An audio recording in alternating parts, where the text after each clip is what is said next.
Hello நண்பர்களே. நம்ம வாழ்க்கையில் எல்லாருக்கும் வர ஒரு பெரிய கன்ஃபியூஷன், அவங்க நம்மளை லவ் பண்ணுறாங்களா இல்லை ஜஸ்ட் ஃப்ரெண்டாக பழகுறாங்களா அப்படிங்கிறது தான். சில நாள் நம்மக்கிட்ட ரொம்ப அக்கறையாக பேசுவாங்க, அப்பாடா நம்மளை லவ் பண்ணுறாங்கன்னு நினைப்போம். அடுத்த நாளே ரொம்ப நார்மலாக இருப்பாங்க. இதுக்கு பேர் தான் மிஸ்டு சிக்னல்ஸ். இந்த குழப்பத்துக்கே ஒரு எண்டு கார்டு போட போகிறோம். உளவியல் ரீதியாக, சைக்காலஜி, ஒருத்தர் உங்களை உண்மையாகவே காதலிக்கிறாருன்னா அவங்களுக்கே தெரியாமல் அவங்க நடவடிக்கையில் சில மாற்றங்கள் இருக்கும். அந்த 10 ரகசிய அறிகுறிகள், சைன்ஸ் என்னென்னு இன்னைக்கு விரிவாக பார்க்க போகிறோம். வீடியோவை ஸ்கிப் பண்ணாமல் கடைசி வரைக்கும் பாருங்க. அப்போதான் அவங்க மைண்டில் என்ன இருக்குன்னு உங்களுக்கு புரியும். வாங்க வீடியோக்குள்ளே போகலாம். உங்களுக்கான நேரம், தி மேக் டைம் ஃபார் யூ. முதல் பாயிண்ட், டைம். இந்த உலகத்தில் பிஸியாக இல்லாத ஆளே கிடையாது.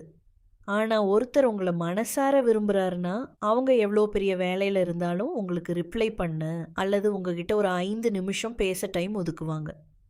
நான் ரொம்ப பிஸின்னு சாக்கு சொல்ல மாட்டாங்க. ஏன்னா அவங்களுக்கு நீங்கள் ஒரு ஆப்ஷன் கிடையாது, நீங்கள் தான் அவங்களோட ப்ரையாரிட்டி. சின்ன விஷயங்களை ஞாபகம் வைப்பது, ரிமெம்பரிங் மைக்ரோ டீட்டெயில்ஸ். ரெண்டாவது பாயிண்ட் ரொம்ப க்யூட்டானது. நீங்கள் எப்போவோ கேஷுவலாக பேசிகிட்டு இருக்கும்போது, எனக்கு பிரியாணியில் வெங்காயம் இருந்தால் பிடிக்காது, இல்லை எனக்கு இந்த பாட்டு ரொம்ப பிடிக்கும்னு சொல்லியிருப்பீங்க. நீங்களே அதை மறந்துருப்பீங்க. ஆனால் அவங்க அதை ஞாபகம் வச்சு அதுக்கு ஏற்ற மாதிரி நடந்துப்பாங்க. உங்கள் சின்ன சின்ன விருப்பு வெறுப்புகளை அவங்க நோட் பண்ணுறாங்கன்னா அவங்க உங்களை ரொம்ப ஆழமாக கவனிக்கிறாங்கன்னு அர்த்தம். அந்த பார்வை, தி டீப் ஐ கான்டாக்ட். மூணாவது பாயிண்ட், ஐ கான்டாக்ட். நீங்கள் ஒரு கூட்டத்தில் இருக்கும்போது அவங்க கண்ணு உங்களை மட்டும்தான் தேடும். நீங்கள் அவங்கள நிமிர்ந்து பார்க்கும்போது டக்குன்னு பார்வையை வேற பக்கம் திருப்புவாங்க. ஆனால் அவங்க உதட்டில் ஒரு சின்ன சிரிப்பு இருக்கும். பேசும்போது உங்கள் கண்ணை நேருக்கு நேராக பார்த்து பேசுவாங்க. இது ஒரு மிகப்பெரிய க்ரீன் ஃப்ளாக். முதல் மெசேஜ், இனிஷியேட்டிங் தி கான்வர்சேஷன். நான்காவது பாயிண்ட், எப்பவுமே நீங்களாக போய் மெசேஜ் பண்ணி பேசினா அவங்க உங்களை விரும்புகிறாங்கன்னு சொல்ல முடியாது. ஆனால் அவங்களா வழியை வந்து ஒரு டாப்பிக்கை ஆரம்பித்து பேசுகிறாங்க. உங்கள் வாட்ஸ்அப் ஸ்டேட்டஸ் அடிக்கடி ரிப்ளை பண்ணுறாங்க, மீம்ஸ் ஷேர் பண்ணுறாங்கன்னா அவங்க உங்ககிட்ட பேச ஒரு காரணத்தை தேடுறாங்கன்னு அர்த்தம். செல்ல பொறாமை, தி கியூட் ஜாலசி. அஞ்சாவது பாயிண்ட், இது ரொம்பவே ஃபன்னானது. நீங்கள் வேற ஒரு பையன் கூடையோ இல்லை பொண்ணு கூடையோ ரொம்ப நேரம் சிரித்து பேசுகிறத அவங்க பார்த்தாங்கன்னா அவங்க முகம் லைட்டாக மாறும். உங்ககிட்ட வந்து, யார் அது, ரொம்ப நேரமாக சிரித்து பேசிகிட்டு இருந்த இன்னும் கொஞ்சம் கோபமாக ஆனால் அக்கறையாக கேட்பாங்க.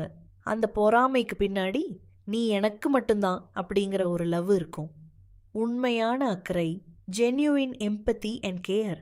ஆறாவது பாயிண்ட், உங்களுக்கு உடம்பு சரியில்லை இல்லை நீங்கள் ஏதோ ஒரு ஃபீலிங்கில் இருக்கீங்கன்னா சும்மா டேக் கேர்னு மெசேஜ் பண்ணிட்டு போக மாட்டாங்க.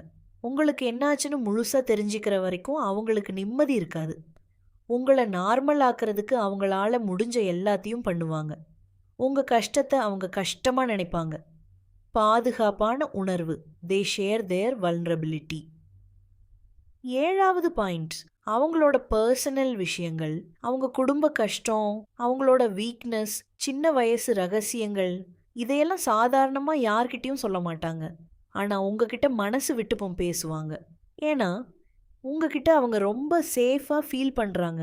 உங்களை அவங்க வாழ்க்கையில் ஒரு முக்கியமான ஆளாக நினைக்கிறாங்க. ஈகோ இல்லாத சண்டைகள், நோ ஈகோ, ஓன்லி லவ். எட்டாவது பாயிண்ட், ரிலேஷன்ஷிப்பில் சண்டை வர்றது சகஜம். ஆனால் ஒருத்தர் உங்களை உண்மையாக லவ் பண்ணுறாருன்னா சண்டை வந்தப்புறம் நான் ஏன் முதல்ல போய் பேசணும்னு ஈகோ பார்க்க மாட்டாங்க.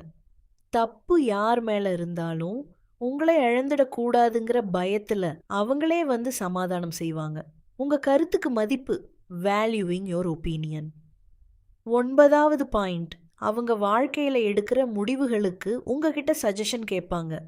நான் இந்த ஜாப் மாறலாமா, இந்த ட்ரெஸ் எனக்கு நல்லா இருக்கான்னு அவங்க பண்ணுற சின்ன சின்ன விஷயத்துக்கு கூட உங்கள் அப்ரூவல் எதிர்பார்ப்பாங்க. உங்கள் சாய்ஸ்க்கு அவங்க அவ்வளவு மதிப்பு கொடுப்பாங்க. நான் இல்லை நாம, talking about the future together. 10வது பாயிண்ட், இதுதான் அல்டிமேட். அவங்க ஃப்யூச்சர் பற்றி பேசும்போது எப்போவுமே நான் அப்படின்னு தனித்து பேச மாட்டாங்க. நாம் அடுத்த வருஷம் அங்கே ட்ரிப் போகலாம், நாம் இதை பண்ணலாம்னு அவங்க எதிர்காலத்தில் உங்களையும் ஒரு அங்கமாக வச்சு தான் பிளான் பண்ணுவாங்க. இந்த 10 அறிகுறிகள்ல எத்தனை அறிகுறிகள் உங்க ஆள்கிட்ட இருக்கு? 10க்கு 7 அறிகுறிகள் இருந்தாலே பாஸ் மார்க் தான். அவங்க உங்கள லவ் பண்றாங்கன்னு அர்த்தம். உங்க ஸ்கோர் என்னன்னு கமெண்ட்ல சொல்லுங்க. இந்த வீடியோ கண்டிப்பா உங்க மனசுல இருந்த குழப்பத்தை தீர்த்திருக்கும்னு நம்புறேன். இந்த மாதிரி கன்ஃபியூஷன்ல சுத்திட்டு இருக்கிற உங்க சிங்கிள் ஃப்ரெண்டுக்கு இந்த வீடியோவை ஷேர் பண்ணுங்க. மறக்காம நம்ம சேனலை சப்ஸ்கிரைப் பண்ணிட்டு பெல் ஐகானை தட்டி விடுங்க. அடுத்த வீடியோல சந்திக்கலாம். பை.